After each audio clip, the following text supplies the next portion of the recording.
Pour l'instant, nos pages web sont encore un petit peu tristes. Mais ça va changer, parce que dans ce chapitre, on va apprendre à insérer des images. Par contre, avant de nous lancer dans le code, il faut qu'on ait une petite conversation ensemble. J'aimerais vous parler des formats d'images. Il existe 3 principaux formats de fichiers d'images sur Internet. Le GIF, le PNG et le JPEG. Et en fonction de l'image que vous avez entre les mains, il faut l'enregistrer dans le bon format. Sinon, vous allez avoir des problèmes. L'image pourrait être trop grosse ou pas de bonne qualité. Donc, commençons par parler de ça et ensuite, on se mettra au code. Il y a donc 3 formats d'images à retenir. JPEG, PNG et GIF. Le JPEG a été conçu pour enregistrer des photos. Dès que vous avez une image de type photo, il faut utiliser le format JPEG. C'est vraiment le plus adapté. Pour quasiment tout le reste, des illustrations, des logos, des dessins, vous allez utiliser le format PNG. Son gros avantage par rapport aux autres formats d'images, c'est qu'on peut définir des zones transparentes dans les images PNG et donc l'insérer de façon plus efficace et plus élégante dans notre page web. Enfin, le format GIF sert aussi aux illustrations, mais il peut en plus être animé. Aujourd'hui, on utilise principalement le format GIF justement pour les images animées. Ce qui nous fait donc 3 formats d'images à retenir.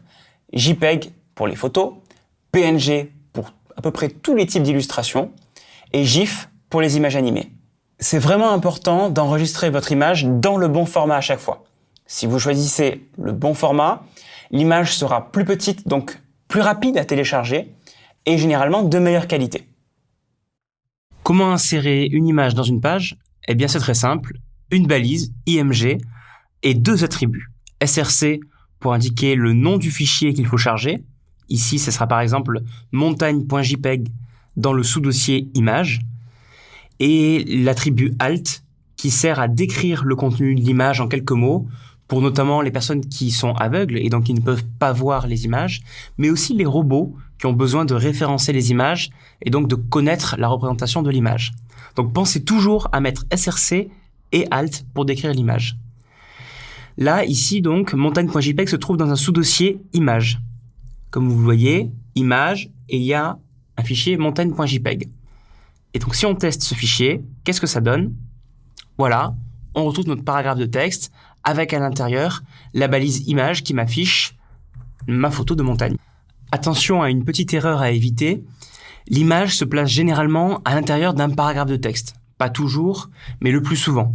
Et en tout cas, vous ne pouvez pas la mettre ici, comme ici, en dehors d'un paragraphe de texte. Elle doit se trouver à l'intérieur de quelque chose qui doit la contenir.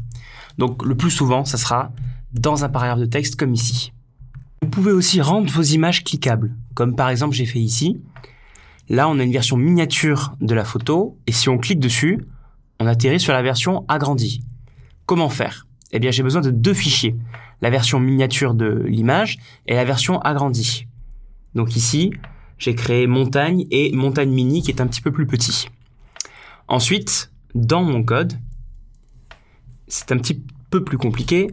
On a la balise IMG qui affiche la version miniature par défaut, qui est à l'intérieur d'un lien qui amène vers la version agrandie, qui est montagne.jpeg.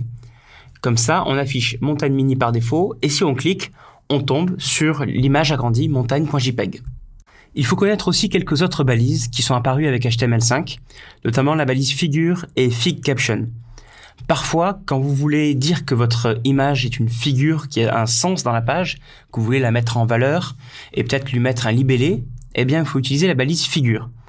Dans la balise figure, à l'intérieur de figure et /figure, vous allez mettre votre balise IMG comme d'habitude et vous allez pouvoir ajouter en plus fig caption qui affiche une sorte de libellé de l'image et du coup qui s'affichera comme ici, un petit peu dessous. Voilà.